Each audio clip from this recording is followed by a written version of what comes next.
హైదరాబాద్ మెట్రోని మనం చిన్న చూపుకు చూస్తున్నామని ప్రభుత్వాలపై మండిపడుతున్నారు కొంతమంది.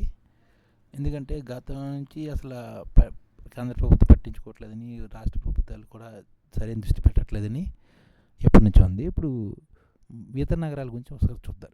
బెంగళూరు గురించి చూద్దాం. బెంగళూరు మొదటి దశ రెండో దశలో కలిపి మొత్తం మార్గం 176 కిలోమీటర్లు. ప్రస్తుతం రెండో దశ పనులు జరుగుతున్నాయి అనమాట. ప్రాజెక్టు వ్యయం 59,328 కోట్లు. అంటే బెంగళూరు మెట్రోకి దాదాపు 60,000 కోట్ల ప్రాజెక్ట్ అనమాట. ఇందులోని కేంద్రం 20% వాటా వేస్తుంది అనమాట. జైకా ఏడీబీ నుంచి దాదాపు 30,000 కోట్లు. ఇది పొందడానికి రాష్ట్ర ప్రభుత్వానికి కేంద్ర ప్రభుత్వం హామీ ఇచ్చింది. అంటే ఈ బ్యాంకులకి మొత్తంగా 41,530 కోట్ల నిధులకి కేంద్ర ప్రభుత్వం కర్ణాటక ప్రభుత్వానికి దండుగా ఉందన్నమాట. రాష్ట్రం సైతం 18,000 కోట్లు ఖర్చు చేస్తుంది.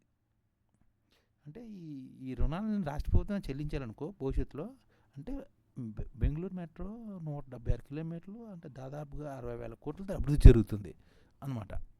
ఇప్పుడు చెన్నై గురించి చూద్దాం. చెన్నైలో కూడా 1-2 దశలు 173 కిలోమీటర్లు ఉంది. మెట్రో మార్గం బాగానే అభివృద్ధి చెంది కేంద్రం తన వాటాగా 16,328 కోట్లకి ఇస్తుంది. జైకా ఏబీసీ నుంచి తీసుకునేందుకు ఇంకో 41,000 కోట్లకి కేంద్ర హామీగా ఉంది.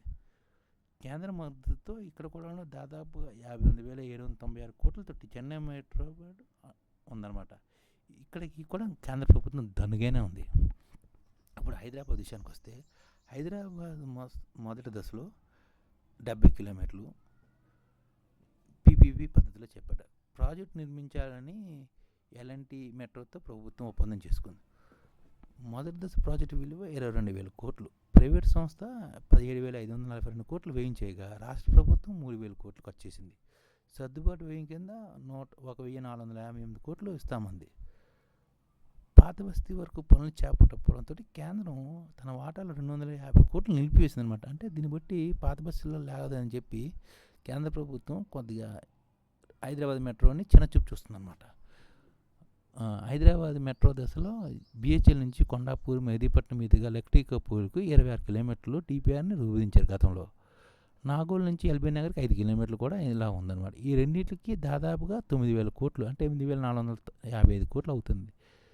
కేంద్ర వాటాగా 20% ఇవ్వాలని అనుకున్నారు. కానీ కేంద్ర ప్రభుత్వం గత ఏడాదిలో 19,000 కోట్లు మెట్రో కోసం కేటాయించినా ఇందులోని రాష్ట్ర ప్రభుత్వానికంటే మన హైదరాబాద్ మెట్రోకి ఏం లేదని రాష్ట్రం అంటుంది. రాష్ట్రం మెట్రో కూడా చిన్న చూపే చూస్తుంది. 3 సంవత్సరాల క్రితం డిపిఆర్ తయారైనా ఇంతవరకు నిధులేం రాష్ట్ర ప్రభుత్వం కేటాయించలేదు. శంషాబాద్ రోడ్డుకి 31 కిలోమీటర్లకి దాదాపుగా 7,000 కోట్లు రాష్ట్రమే భరించడానికి అనుకుంటుంది. కానీ ఇవన్నీ ఎప్పుడు అవుతాయో ఏమో, అంతా దైవాధీనం. ఓకే.